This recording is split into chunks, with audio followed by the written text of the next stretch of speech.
This series is about my 6th Ford Ranger. I've owned 6 of them over the years, and they were all the same. Long box, V6, fleet. The fleet Rangers never had all the bells and whistles. It was just a truck. That was all I wanted. My first Ranger was a 1984. Then I got an 87. Then an 89. Then a 93. And finally a 2007. This is an image of my 2007 Ford Ranger one day before it was sold with 194,000 miles. And here it is setting next to the new Ranger, the 2022. It was special ordered as a super cab, 6-foot 1-inch box, vinyl floor, cloth seats, mud flaps, and the rear seat delete.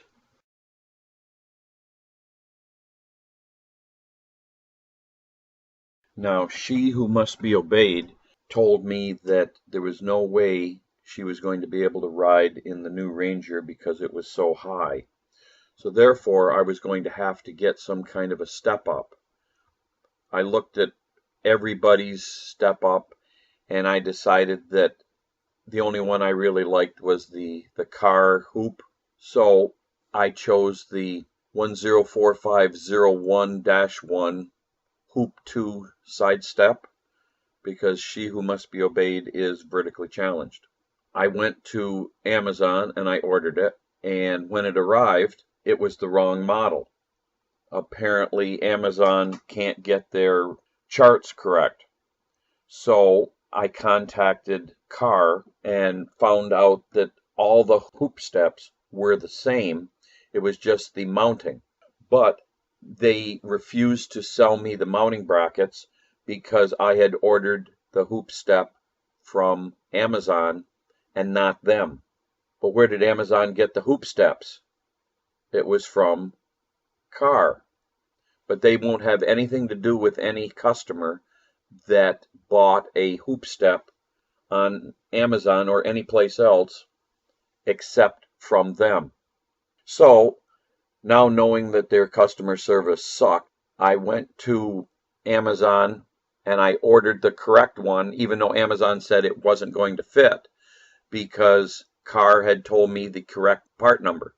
So I chose the 104501-1 Hoop 2 side step. So anyway, it showed up, and that is what is in the box. And when it's out of the bag, there's what you get. Instructions, 2 brackets, the nuts and bolts, and the hoop.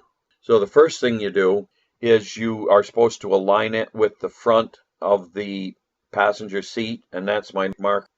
Then you measure left and right according to the instructions, and you drill 2 holes into the frame. So there's the step with the brackets installed. Then, and set it up against the truck so you can see how it's going to fit. It's got to be formed a little bit to fit the truck. And what I did here is I installed the brackets per the factory instructions and tightened them down. And as you can see, it's not quite conforming to the truck, but when you put the upper screw in, it will form. So you have to drill a pilot hole and then install the screw.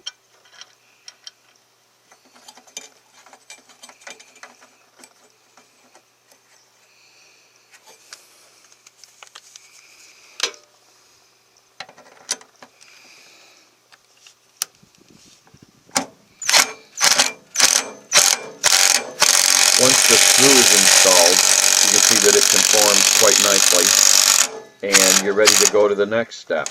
So I mounted the hoop, and it would not swing into position. And if you notice, there is a mark on the pivot point of the hoop. And if you look at the other side of that mount, there's another mark.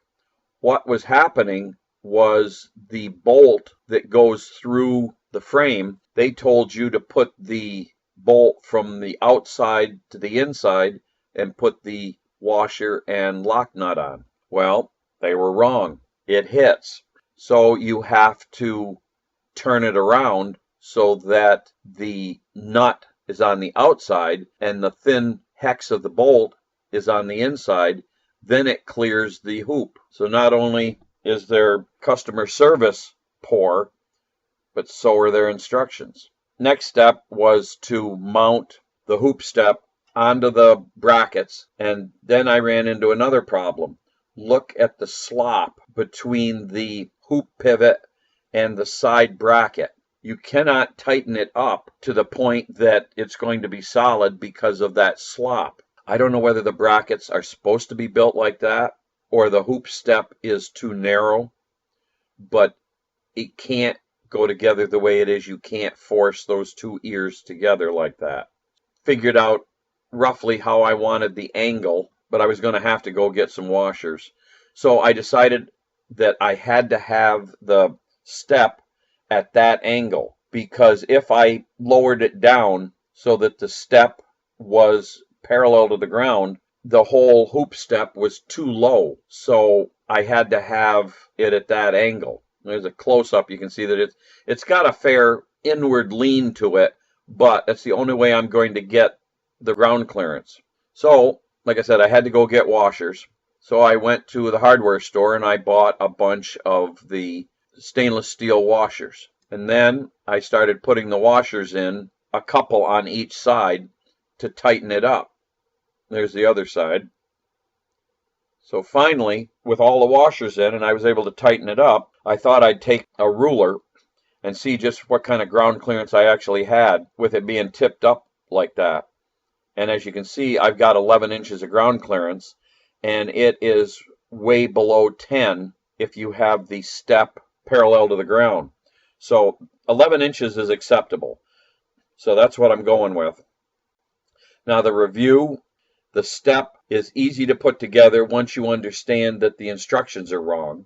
It works fine for she who must be obeyed to get in and out of the truck, but because the instructions are wrong and they don't provide the washers and the customer service from CARR sucks and they don't want to even talk to you if you didn't buy the hoop step directly from them, even though they're selling the hoop step to other entities like Amazon, and there's probably others that I'm not aware of. So I can recommend the hoop step, but I cannot recommend the CARR company.